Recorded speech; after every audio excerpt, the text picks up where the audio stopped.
Ada apa di 10 hari terakhir bulan Ramadan?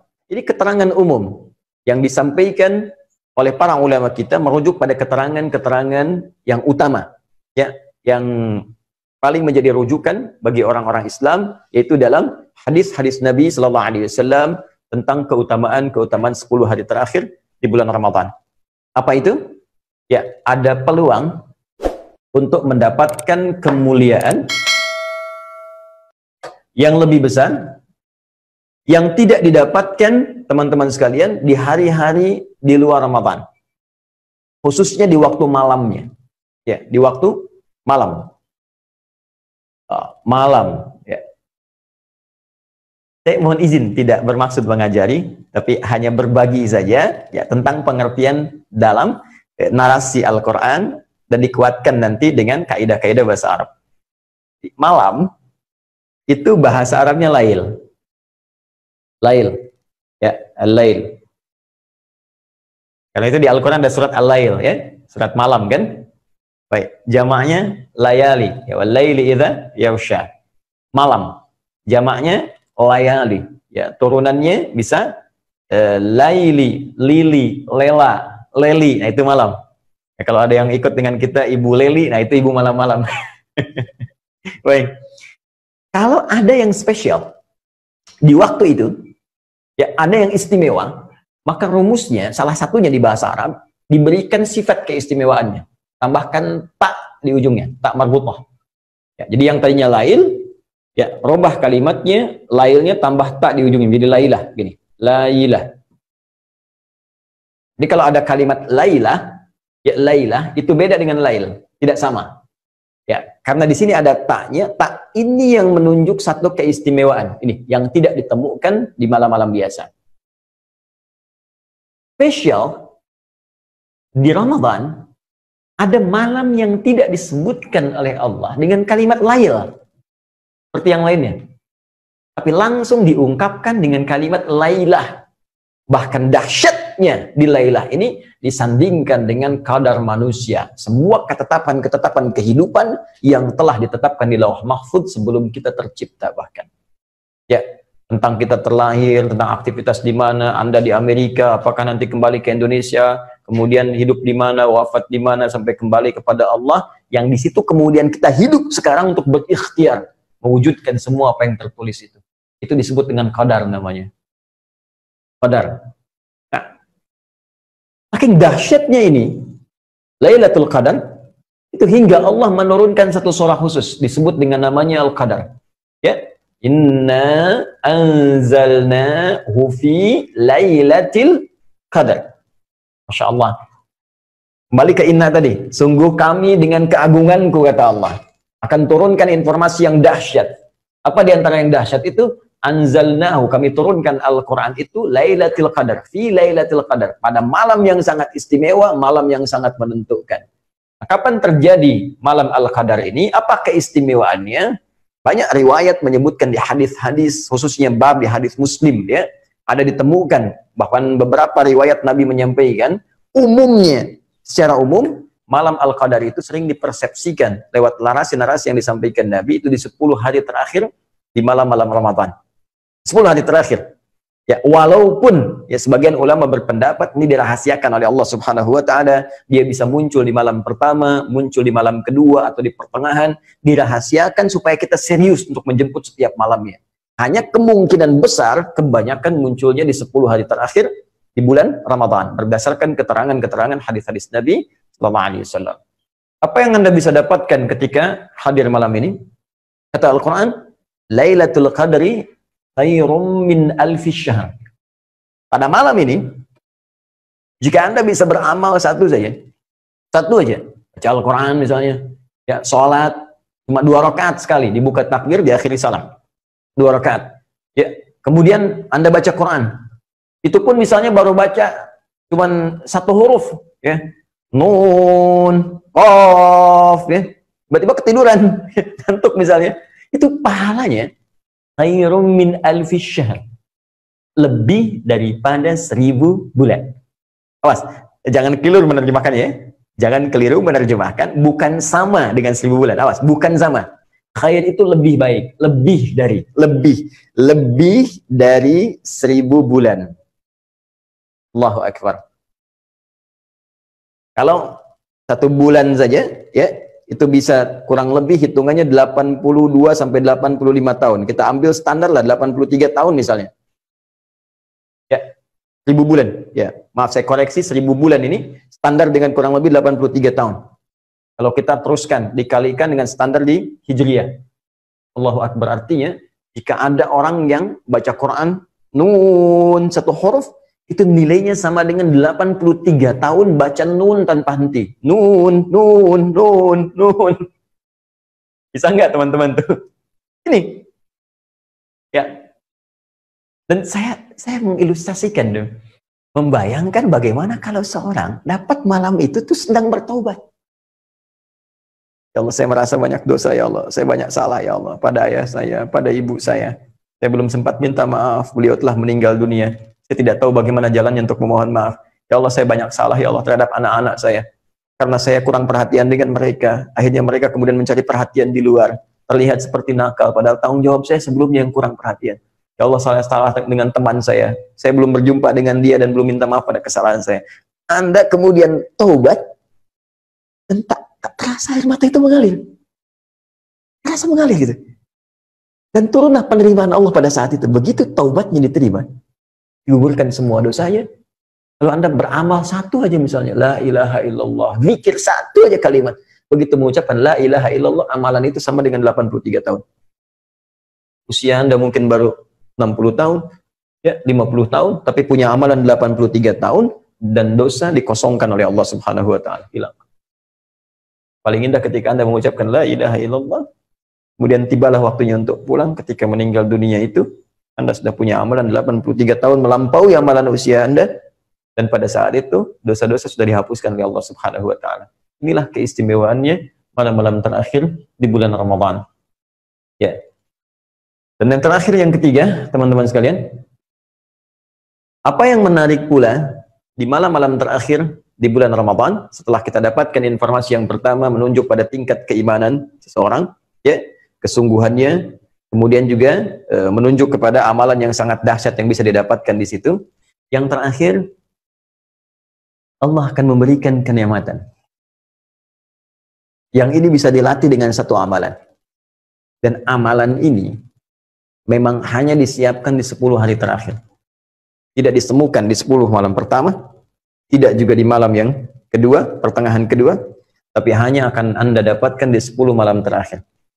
Amalan ini jika dikerjakan dengan benar, akan menghadirkan kenikmatan dalam kehidupan yang bisa dibawa ke ranah ibadah. Ya, juga muamalah. Kalau ibadah hubungan dengan Allah, garisnya vertikal, hablum minallah. Jadi kalau Anda sholat, nanti sholatnya nikmat, nggak pernah sama dengan sholat-sholat sebelumnya. Ya, kalau baca Al-Quran itu nikmat, nggak pernah sama dengan sebelumnya. Bisa fokus, enak, terarah, nggak bisa terganggu gitu kan. Terus kalau berhubungan dengan manusia, lapang. Menghadapi takbir itu enak, lapang. Ngelihat ada pandemi, saya mengamati yang terjadi di Amerika juga, di New York khususnya gitu kan. Bagaimana situasi COVID-19 ini kita hadapi, seperti apa. Namun demikian itu ujian juga untuk keimanan kita dalam tinjauan spiritual tentunya. Dan orang beriman menghadapi situasi yang membahagiakan ataupun terlihat nampak dalam pandangannya kurang menyenangkan, itu semua situasinya sama. Sampai-sampai ada bab khusus kata para ulama, orang kalau sudah merasakan ketenangan dalam kehidupan, maka terpraktekkan 2 sumber keindahan yang mengantarkan setiap hamba ke surga. Apa itu? Syukur, sabar. Dia orang masuk surga itu kalau mau cepat 2. Ya, 1 syukur, 2 sabar. Makanya syukur disebut oleh Al-Quran sedikit yang bisa. Wa qalilun min ibadiyasy syakura. Sedikit hambaku yang bisa sabar, syukur. Dan sabar itu kalimat pembuka malaikat menyambut orang masuk surga. Itu ada di Quran surah ke-13 Ar-Ra'd ayat 23 sampai 24. Ya, jannatu 'adnin yadkhulunaha wa man salaha min abaihim wa azwajihim wa dzurriyyatihim wal malaikatu yadkhuluna 'alaihim ya min kulli bab. Salamun 'alaikum bima sabartum. Salamun, selamat bagi Anda semua. Ya, bisa masuk surga yang indah ini bima sabartum, karena sabar. Ini cuma ada 2, kalau nggak syukur, sabar. Dan syukur dipraktikkan ketika Allah titipkan nikmat kepada kita dalam bentuk yang bisa kita rasakan dengan kebahagiaan. Sedangkan sabar, ketika Allah turunkan nikmat kepada kita dalam bentuk musibah yang kadang-kadang terasa tidak menyenangkan. Ya, sebetulnya dua-duanya itu jalan ke surga. Ya, itu poinnya. Nah, bagaimana untuk bisa mendapatkan kelapangan ini sehingga bisa mempraktekkan syukur dan sabar? Salah satunya ada latihan yang hanya diberikan fokusnya di 10 malam terakhir saja. Nah, dalam bahasa Arab, kalau Anda fokus pada sesuatu yang tak bisa dipalingkan kemanapun, ya, sehingga merasa kayak ada kenikmatan, saking nikmatnya nggak bisa fokus. Anda sedang nonton acara begini kan, terus dipanggil misalnya, "Ma," gak jawab, "Mama," sebentar, tapi nengoknya begini sebentar ya, itu fokus begini kan. Nah, itu disebut namanya akafa. Ya, ain, kaf, fa. Ain, ya, ain, kaf, fa, begini. Oke, orangnya disebut akif, akif, gini, akif. Oke, kalau banyak orang, ya nggak hanya Anda saja, ya di rumah ada 5 orang semuanya fokus, luar biasa, tak terpalingkan, merasa kenikmatan, jadikan di ujungnya, akifun, akifun. Misal di zaman Nabi Ibrahim ada orang yang fokus terhadap patung-patung sembahan berhala, sampai saking fokusnya dipanggil susah nengok, diingatkan marah-marah, gitu kan? Itu ada di Quran surah ke-21 ayat ke-52. Ya, mahadhi tamathilul lati antum laha akifun, kata Ibrahim kepada bapaknya dan kepada kaumnya, masyarakat pada saat itu, apa sih patung-patung ini sampai kalian begitu fokus? Aku ingatkan nggak nengok-nengok. Aku sampaikan marah-marah, akif itu namanya. Ya, baik. Kalau Anda ingin melatih diri fokus sehingga terhubung hanya dengan Allah, nikmat gitu, dan nggak bisa diganggu orang. Ya, saat sedang senang kita pun nyaman sedekah, nyaman ini, nggak ada ria, nggak diganggu orang. Sedang sholat enak, nikmat, dicela orang juga alhamdulillah. Memang setiap manusia punya aib untuk dicela. Perasaan itu muncul saja dan terasa damai dalam kehidupan. Nah, itu teman-teman sekalian, sikapnya akif.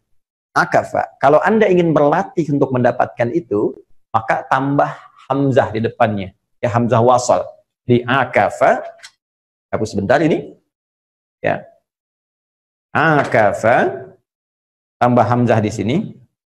Ya. Harakatnya jadikan kasrah. Ini hilang jadi Kalau Anda ingin latihannya serius, sungguh-sungguh, ya berusaha sungguh-sungguh, ingin latihan sungguh-sungguh, tambah tak sebelum akhirnya. Ya, gini. Di maaf, jadi setelah ain ya jadi istaf ada ya, tak di sini taknya bukan sebelum akhir. Kalau sebelum akhir nanti syiddah ya, takafa ya. Jadi cara mengartikannya usaha untuk sungguh-sungguh fokus terhadap sesuatu, usaha untuk sungguh-sungguh, taknya akafanya fokus terhadap sesuatu sehingga tidak bisa dipengaruhi atau dipalingkan oleh yang lain. Saya ingin fokus untuk ibadah kepada Allah sehingga setelah takafa ini saya bisa fokus dengan Allah, saya fokus dengan hukum-hukumnya, nggak peduli dengan gangguan orang, bisa terasa nyaman menghadapi berbagai musibah dan sebagainya, bisa membalas keburukan dengan kebaikan, bisa mencintai dengan lebih luas, menyayangi tanpa pamrih. Itu latihannya disebut dengan i'tikafa. Sifatnya disebut dengan i'tikaf. Ini sifatnya, keadaannya. I'tikaf. Nah, jadi yang ketiga, di 10 malam terakhir Ramadan, Anda akan mendapatkan sebuah latihan dengan fokus yang sangat luar biasa.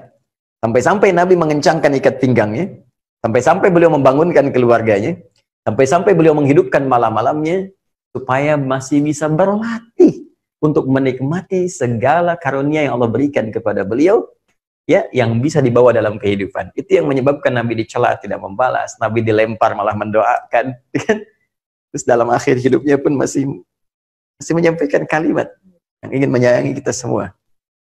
Dan di mana kita dibanding keteladanan Rasulullah SAW? Ya, karena itu saya kira kita kembalikan ke sini bahwa i'tikaf tidak ditemukan, bukankah hanya di 10 malam terakhir Ramadan? Ya? Ada orang i'tikaf dalam konteks ini, jadi 10 hari pertama atau 10 hari kedua, kita hanya temukan di 10 hari terakhir. Dengan tujuan-tujuan yang tadi saya sebutkan.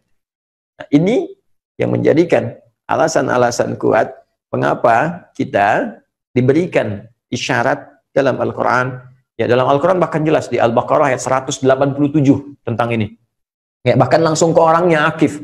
Seakan-akan Allah ingin mengatakan, kalau bisa kamu memang harus jadi orang yang sudah otomatis. Ya, tiap-tiap itu kan tiap tahun dikasih tahu.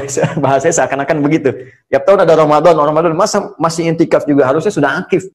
Karena itu di Al-Baqarah 187, itu di pertengahannya ada kalimat begini. Wa antum akifuna fil masajid. Ya, wala tubashiruhunna wa antum akifuna fil masajid. Ya, bahkan saking pentingnya ini kata Allah, kalau kamu pun ada hasrat untuk bercumbu dengan istri, dengan pasangan hidupmu, kalau bisa tunda dululah kalau sedang itikaf di masjid. Saking pentingnya. Ya, saking pentingnya ibadah ini. Nah, jadi teman-teman sekalian, ini yang menjadikan alasan kita mengurai tentang pentingnya hari-hari terakhir di bulan Ramadan.